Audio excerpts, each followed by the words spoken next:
Hermanos, en este domingo Marcos termina el capítulo 4 con el relato de la tempestad calmada, una narración que presenta tintes pascuales y donde la barca ya posee un pleno significado eclesiológico. Hay una palabra para los estudiosos de la Biblia, una figura retórica, la prolepsis, y entonces podríamos decir que prolépticamente es un conocimiento anticipado, es un adverbio modal que quiere decir conocer anticipadamente. Con algo que pasa acá uno puede prever lo que puede pasar dentro de 30, de 50 o de 100 años. Entonces, prolépticamente se anuncia la singladura, es decir, el viaje de la Iglesia en el mar del mundo. Es una de las imágenes más queridas de la Iglesia, la imagen de la barca. Recordemos también el sueño de Don Bosco, que en medio de la tempestad ve que salen del mar dos columnas, la columna de la Eucaristía y la columna de la Virgen María, y de esas dos columnas la barca se puede sostener en medio de la tempestad. La otra orilla, en el mar de Galilea, que era un pequeño mar, era un lago, pero con características de mar, también porque de golpe se levantaban tormentas. Del otro lado, a donde quiere ir Jesús, es tierra de paganos.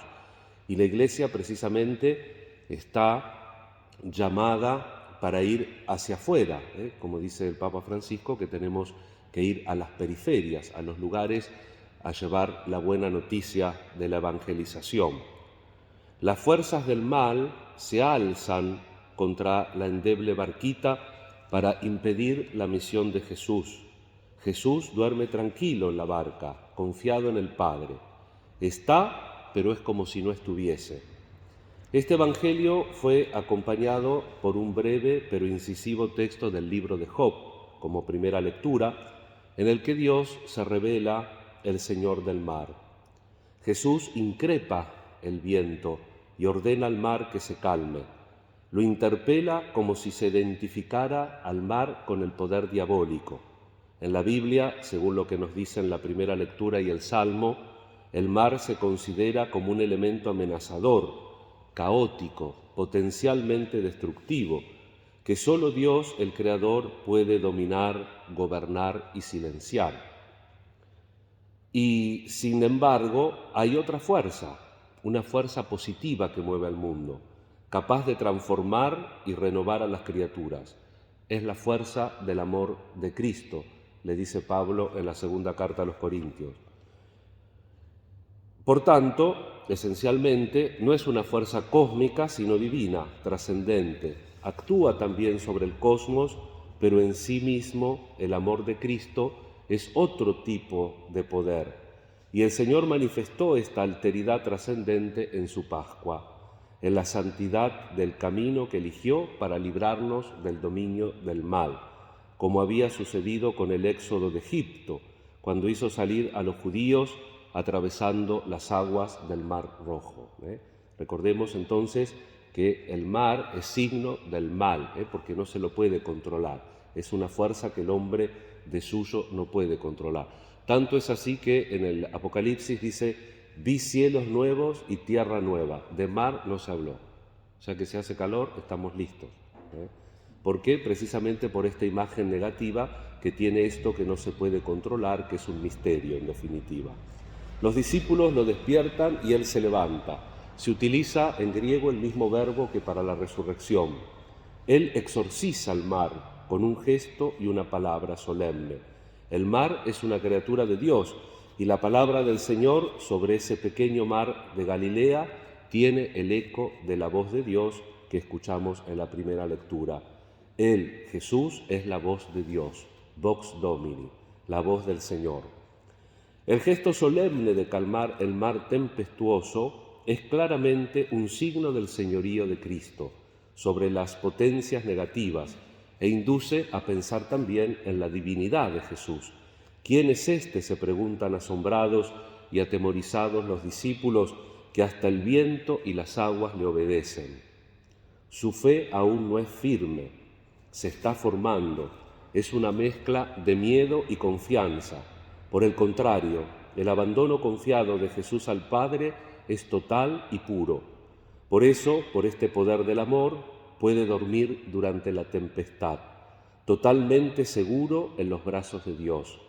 Pero llegará el momento en el que también Jesús, en cuanto verdadero hombre, experimentará miedo y angustia cuando llegue su hora. Sentirá sobre sí todo el peso de los pecados de la humanidad, como una gran ola que está a punto de abatirse sobre él. Es así que será una tempestad terrible, no cósmica, sino espiritual.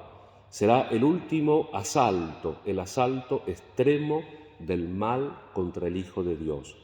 Sin embargo, en esa hora Jesús no dudó del poder de Dios, su Padre, y de su cercanía, aunque tuvo que experimentar plenamente la distancia que existe entre el odio y el amor, entre la mentira y la verdad, entre el pecado y la gracia.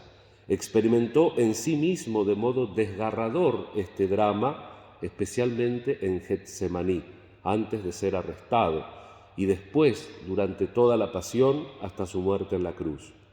En esa hora Jesús, por una parte, estaba totalmente unido al Padre, plenamente abandonado en Él, y por otra, al ser solidario con los pecadores, estaba como separado y se sintió abandonado por el Padre. Elí, Elí, lema sabactaní. Dios mío, ¿por qué me has abandonado? Y desde aquí podemos sacar una interpretación subordinada. Ese reproche de Jesús, hombres de poca fe, no solo es falta de confianza en el Padre y en definitiva en Jesús, que aunque duerme está, sino también falta de fe en sus propias capacidades. Ellos son marineros, Jesús es carpintero. Los marineros deberían haber mantenido firme la barca. ¿Cuántas tormentas habrían tenido que pasar y habría que mantener firme la barca? Pero no, ellos enseguida recurren a Jesús. Y Jesús les enseña que así como Él tiene fe en el Padre, ellos también tienen que confiarse en medio de las tempestades y tratar como se pueda de mantener la barca derecha. Como cuando nosotros en nuestra vida nos viene alguna tempestad, a veces el Señor no calma de golpe la tormenta, sino que nosotros tenemos que esforzarnos por mantener derecha la barca. Entonces también tenemos que tener una fe subordinada en que nosotros podemos pilotear una barca en medio del mar y de la tempestad. El relato simboliza el tiempo de la Iglesia y de la misión, además. El Salmo lo hubiesen podido cantar los discípulos. Se alegraron de aquella bonanza y Él los condujo al ansiado puerto. Este ansiado puerto es el reino ya consumado, la otra orilla donde el Señor nos espera resucitado. En la epístola hemos escuchado la seria exhortación de Pablo, nos apremia el amor de Cristo. Caritas Christi urget nos apremia, nos urge. El amor de Jesús nos tiene que hacer fuertes en las tormentas que surjan cuando pasemos a otra orilla. La otra orilla no necesariamente es la escatología, ir al otro mundo. La otra orilla es cuando tenemos un desafío, cuando comenzamos algo, cuando terminamos algo en nuestra vida, tenemos que tener la fuerza para continuar el viaje, para pasar a la otra orilla y no tener miedo a los vientos o a las olas que nos puedan venir. Que María Santísima nos ayude a profundizar nuestra fe y confianza para que nos sintamos siempre seguros en la barca de Jesús, aunque Él duerma, porque el Señor Jesús siempre nos acompaña. Con esa confianza ponemos también en esta Eucaristía dominical, a ustedes que han sido valientes y han venido a pesar del frío, vamos a poner las intenciones de ustedes y de todos aquellos que se encomiendan y que confían en la oración de la Iglesia. Y vamos a pedir especialmente en el Día del Padre por todos los padres, por los vivos y también por los difuntos. Que así sea.